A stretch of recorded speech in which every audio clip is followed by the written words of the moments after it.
حضرت موسیٰ علیہ السلام طور پر اور سامری جادوگر کا گوسالہ بنانا۔ حضرت ہارون نے قوم کو بہتر سمجھایا اور سامری کے شر سے دور رہنے کو کہا، اور حضرت موسیٰ اور قوم کے لوگوں کی واپسی کا انتظار کرنے کے لیے کہا۔ تب سامری نے کہا، وہ لوگ جو طور پر گئے ہیں سب مر گئے ہیں، اور اگر تم صداقت چاہتے ہو تو میں اس کے خدا کو تمہیں دکھا دوں، اس نے حال معلوم کر لینا۔ تب قوم کے لوگوں نے بھی کہا کہ سامری کی آزمائش کرنے میں کیا مذائقہ ہے، پس اگر وہ جھوٹا ہوا تو ہرگز خدا نہ دکھا پائے گا۔ تب سامری نے مٹی سے ایک قالب بنایا مثل گائے کے بچھڑے کے، اور خوب آگ جلائی اس کے گرد تاکہ وہ تپ کر پک جائے۔ پھر قوم کے لوگوں سے کہا، تمہارے پاس جس قدر سونا، چاندی، تانبا ہے وہ سب لے آؤ، میرے پاس لا کر رکھو۔ چنانچہ سب نے تمام زیورات اس کے حوالے کر دیے۔ تب اس نے ان تمام زیورات کو آگ میں پتیلے کے قالب میں پھینکا، وہ پگھل کر پانی کی صورت ہو گئے۔ اس بچھڑے کے قالب میں بیٹھ گئے۔ سامری نے اس قالب کو آگ میں سے نکال کر ایک بچڑا سونے کا خوبصورت اس کے اندر سے نکال کر پاک صاف کر کے رکھ دیا۔ اسی کا نام گوسالہ سامری ہے، اور اسی کی سامری قوم پوجا کرتی ہے۔ یعنی سامری نے گوسالہ بنا کر نکالا، پھر جب گھاس کھلائی تو اس میں اللہ نے جان ڈال دی۔ پھر اس کے دڑ سے گائے کی آواز نکلی تو قوم والوں سے کہنے لگا، یہ ہے تمہارا رب اور یہی موسیٰ کا رب ہے۔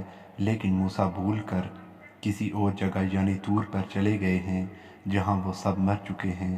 بس اب تم سب اسے سجدہ کرو، اور یہی اصل رب ہے۔ چنانچہ قوم والوں نے جب بچڑے کی آواز سنی تب سامری کی باتوں پر یقین لائے اور اسے سچا جانا۔ تب سب سجدے میں گرے اور بچڑے کو پوجنے لگے۔ تب چند لوگ قوم کے 12 قبیلوں میں سے کہ ایمان ان کے مضبوط تھے انہیں سمجھاتے رہے، پر جب قوم کے لوگ نہ مانے اور کفر اور شرک پر اتر آئے تب وہ لوگ ان سے الگ ہوئے اور کوہ کاف پر جا کر ایک مسجد بنا کر رہنے لگے اور اللہ کی عبادت کرنے لگے۔ ماتج النبوت میں لکھا ہے کہ رسول اللہ صلی اللہ علیہ وسلم معراج پر گئے تو ایک مقام دیکھا کہ ایک شعلہ نور کا زمین سے آسمان تک بلند ہو رہا ہے۔ تب آپ نے حضرت جبرائیل سے اس بارے میں پوچھا کہ یہ نور کس کا ہے؟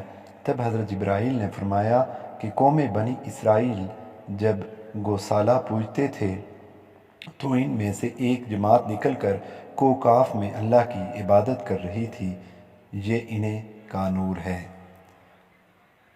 القصہ حضرت موسیٰ علیہ السلام جب تورات اور وہ 70 آدمی لے کر طور سے واپس آئے تو دیکھا کہ قوم گوسالہ بنا کر پوج رہی ہے۔ تب حضرت موسیٰ علیہ السلام بہت خفا ہوئے اور کہا، یہ کیا برائی اور ظلم شروع کر دیا ہے؟ تم نے میرے بعد اور کیوں اتنی جلدی کی اور انتظار نہ کیا اپنے رب کے حکم کا؟ تب جناب موسیٰ نے تختیاں ڈال دیں اور غصے سے اپنے بھائی حضرت ہارون کے بال پکڑ لیے اور کھینچنا شروع کر دیا۔ تب حضرت ہارون نے روتے ہوئے فریاد کی، اے میرے ماں جائے، مجھے کیوں مارتا ہے؟ میں بے قصور ہوں۔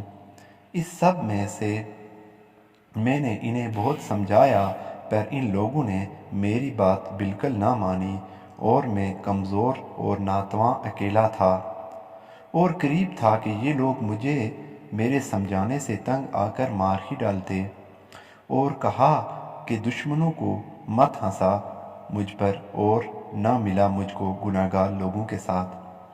ایسا اس لیے کہا کہ حضرت ہارون کو شک ہوا کہ جناب موسیٰ انہیں بھی گوسالہ پرستی میں قوم کا شریک سمجھ رہے ہیں، اور دیکھنے والے آپ دونوں کو لڑتا دیکھ کر ہنس رہے تھے۔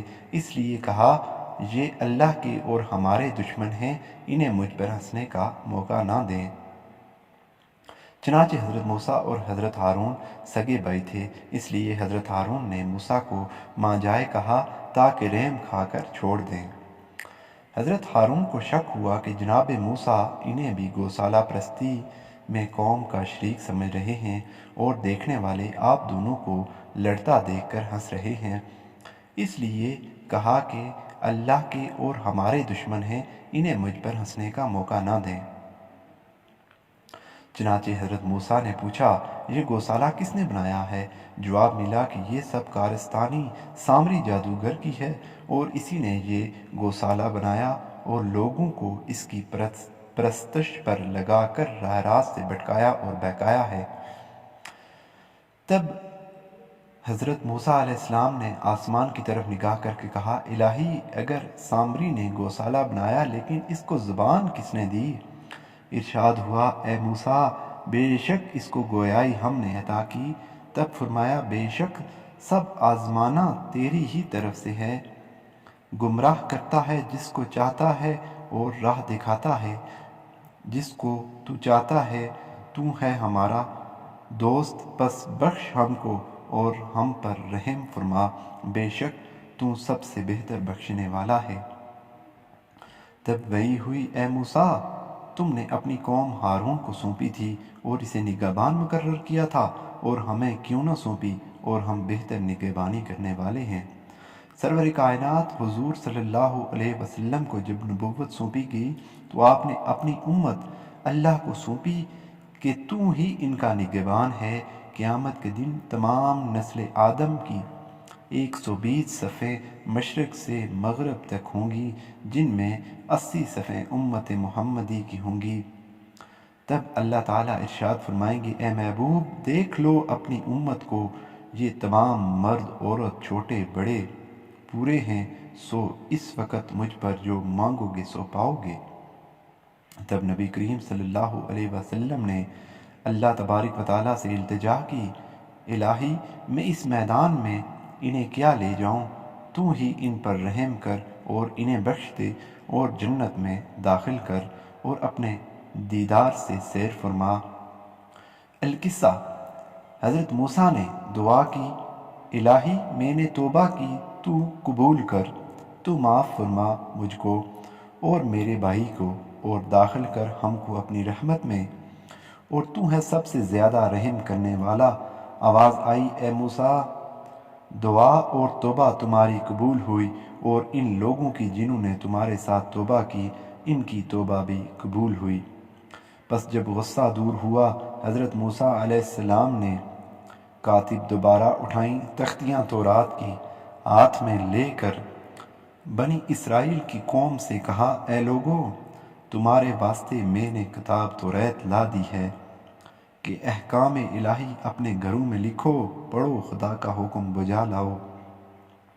وہ کہنے لگے، اے موسیٰ، اگر پڑھیں گے تو عمل نہیں کریں گے، اور اگر عمل کریں گے تو پڑھیں گے نہیں، اس میں ایک عمل اختیار کریں گے، دونوں نہیں۔ آگے قصہ جاری ہے۔